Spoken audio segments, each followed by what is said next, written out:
the Paul Pelosi story, which if you're late to the whole thing, Nancy Pelosi's husband, Paul Pelosi, was attacked at 2:30 in the morning last night in their homes. This guy busted a window.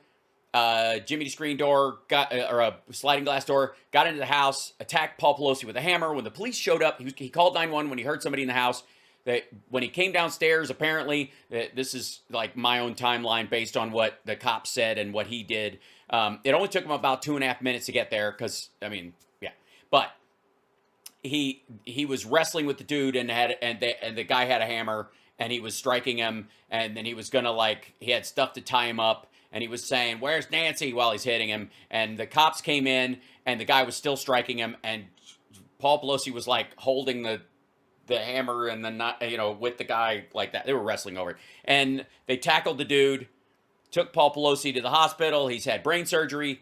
He is expected to recover, but it's a serious, he got some serious wounds from this. And the dude is not only straight up QAnon MAGA, he has been guzzling every Q talking point for the last 2 years in particular. And previous to that, he seemed to be on I wouldn't call him the left side of the extremist thing, because I don't know, I think he was kind of off the charts. But the idea is that, extremists can vacillate. It's not about the belief or the ethic or the thought itself. It's about the excitement of the extremism, right? So this guy, is just, he just barreled into this. It might have been during COVID, it might have been previous to that, or what have you. But he's been doing nothing but that, but guzzling those talking points for the last 2 years. And he's a huge Jimmy Dore fan. What a surprise. Yes, it turns out this fellow, and I tweeted this earlier, is a massive Jimmy Dore fan. I'll show you real quick if I can. Does this come up right? Yeah, there we go. So I posted these earlier. These are pictures. This is from a website that he has. And in case you missed the morning show or it was too choppy to tell, I can't know. So pardon me if I'm repeating myself, but this is, yeah. So, Ukrainian cannon fodder. And if you'll read right here, it says, the more Ukrainians die needlessly, the cheaper the land will be for Jews to buy it up. And he's citing Jimmy Dore as his source of choice. There's several of these. Here's another one. This is another Jimmy Dore clip. You'll recognize the blue neon sign graphic that's in this. You did this to yourself. He's quoting Putin, Ukraine. This guy wrote blog pieces on this. He also posted this I don't know if it's supposed to be Tulsi or just looks vaguely like her, or he found a picture that he thought looked like Tulsi without her X-Men white stripe. He goes, this was October 19th. This is just recently. I guess this is as good a time as any. Trump, you need to make Tulsi your VP in 2024. Of the entire Democrat presidential candidates in 2020, she was the only Democrat, blah, blah, blah. Anyway. So he thinks this is the magic ticket. And he's begging Trump to do it because he's a pro-Trump guy, and that's how that shit works. And apparently, according to Adam Flagger, I made the news. I didn't see it. I don't know if anybody has a clip or something. I don't know which news we're talking about. But anyways, wasn't hard to find. This guy, David DePepe. And, I mean, there's several pictures of people with that name floating around. But the main guy that they arrested, this is him. And if you'll recall, there was a guy named Gavin Long who was a TYT fan, and he was one of their citizen journalists for a while. They have done copyright strikes on his YouTube videos so that they get shut down so people can't watch them, so that they know. But Gavin Long shot 4 police officers. He ambushed them, killing 3 and injuring 1, giving him permanent brain injury. The guy's in a wheelchair. Is in essentially a persistent vegetative state. Yeah, he posted, this guy posted Lindell videos, not Gavin Long, but this guy, David DePepe, posted big Lindell fan on his Facebook page. I did not go to his Facebook page because I was going for kind of the raw pages, because there's always a chance on things like Facebook that they take the person's page down immediately. Too bad he's a Jew hater. He would have posted Ben Shapiro Jew. Yeah, I mean, there's definitely, you can see why he posts Aaron Mate stuff, but not Max Blumenthal stuff. You can see why he posts Jimmy Dore stuff, but not Ben Shapiro, because they agree on most of these points. So, anyways, creepy, awful, psycho, and not insane, by the way. Just, misguided and decide. I don't go with people are crazy just because they do shit that you and I would deem as insane. It's not clinically. That's not an excuse. Dude knew exactly what he was doing. In my estimation, judging from how long he managed to communicate in this world pretty simply. He was not standing on a street corner scribbling on a manifesto on scraps of paper and then tying them together and living in a subway station. He had, people will put up the whole thing about was Dahmer insane or was he just crazy, that kind of zone. Immaterial. He knew what he was doing was wrong. He did it because it gave him pleasure. Is Pepe the Frog a right-wing thing? Yes, it is. And I don't know if that's the irony, if that's his given name or if he took it on, although that's a different spelling than Pepe the Frog. So, anyways, not surprising. That just, we were just scrolling through the page. I grabbed a screenshot of that earlier. We'll talk about it more on the radio tomorrow. But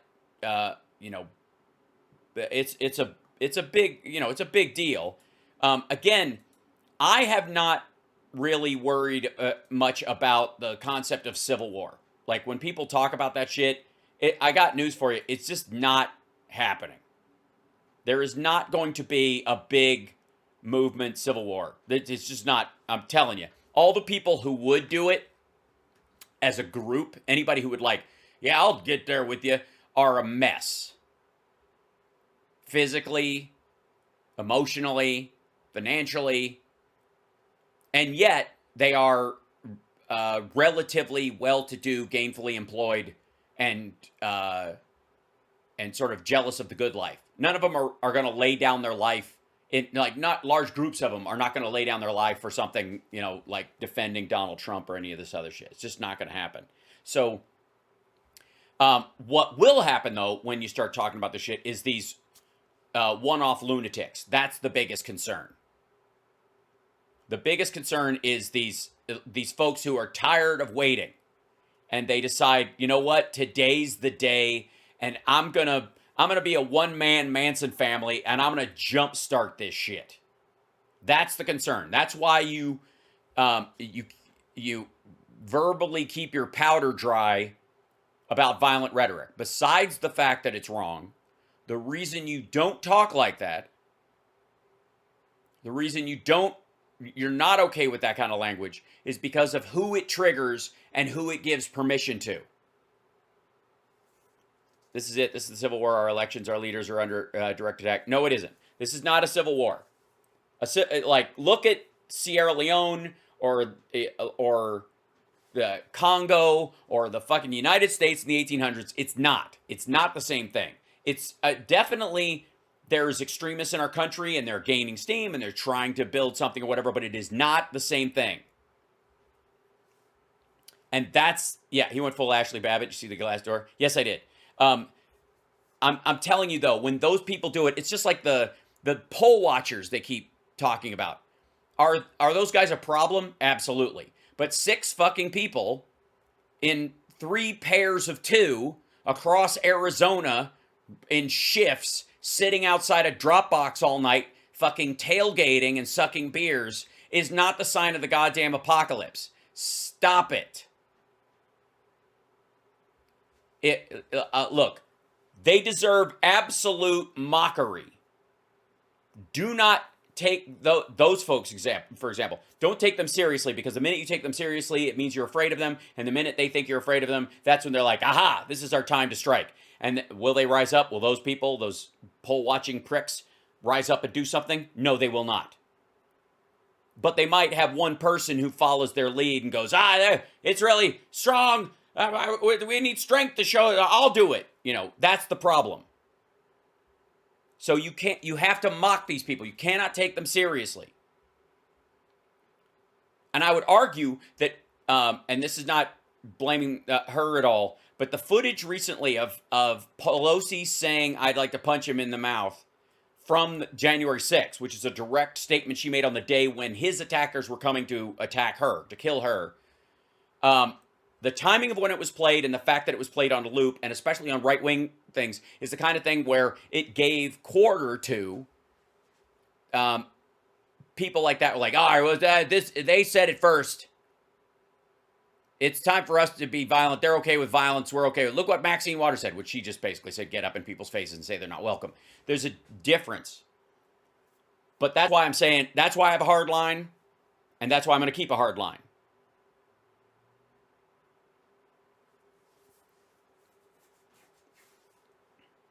Somebody would have been fine. Yeah, people should wear, it's Halloween, so people should dress up as mules. Yeah. Dropping off their ballot.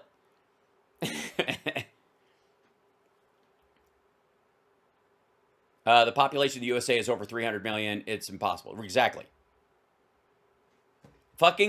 Don't talk to me about 300 people online screaming for revolution in a country of 340 million people. It's not going to fucking happen. And the only thing that will happen if you act like that's a real threat and you talk about it like that, you're going to make 300 turn into 500. And of that 500, 50 will do something about it. One per state. And that's some dead people that don't need to die. Because they're not going to, like I said, will they pull off an Oklahoma City or something like that? Very doubtful. Will they ambush some cops or shoot a crowd of people? Very possible. But it still won't trigger a civil war. It'll just be more dead people. And the problem with it is that you can't give quarter to that. You cannot give room to that kind of talk. There are too many words in the English language. Find a better way to express yourself.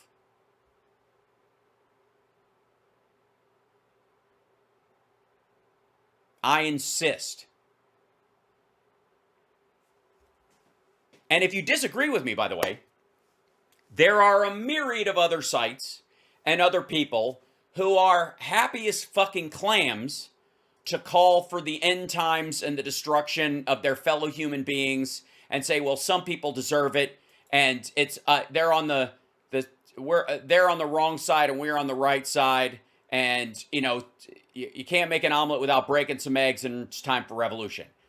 I mean, the whole goddamn internet is chock full of those fuckers printing money on the idea of a future revolution or a spiritual rapture that is not fucking happening.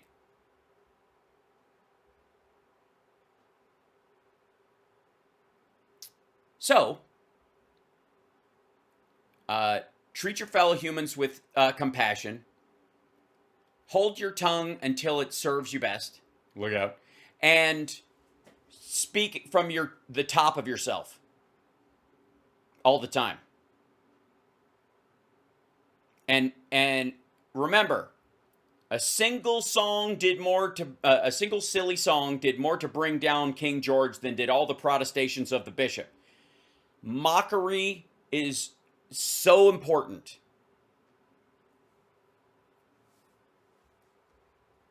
It's got more value, and it's the only thing they fear. They want you to fear them. They want you to be angry with them, because that means they triggered you, and therefore they own you.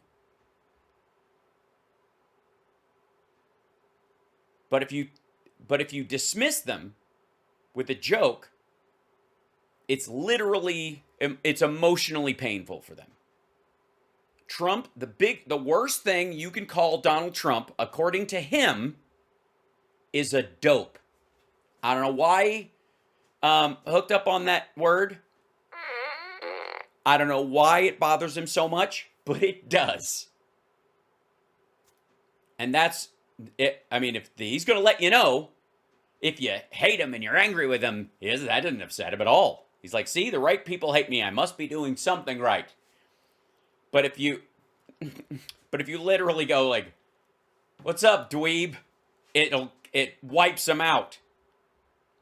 Learn that lesson. Yeah, his dad called him that a lot. I agree. I'm more than likely he's stuck. I also think it might not have even been his dad. It might have been a word he heard during the 80s a lot. And somehow it stuck. Yeah. Yeah. So, and I'm also, this shocking news. Shocking.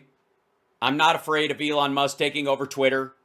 If he fucks the place up, we'll move someplace else. There'll be another way of doing it. We'll be fine. We were fine before Twitter. We will be fine after Twitter. I miss MySpace too, but it became a music site, and Reverb Nation's better at that than MySpace, so who gives a shit? We're going to be all right. We're going to be all right. We're going to be all right. That said, no violent rhetoric, okay? None.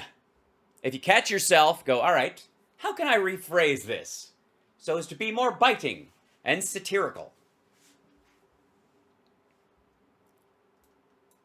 Use it as a challenge to better yourself.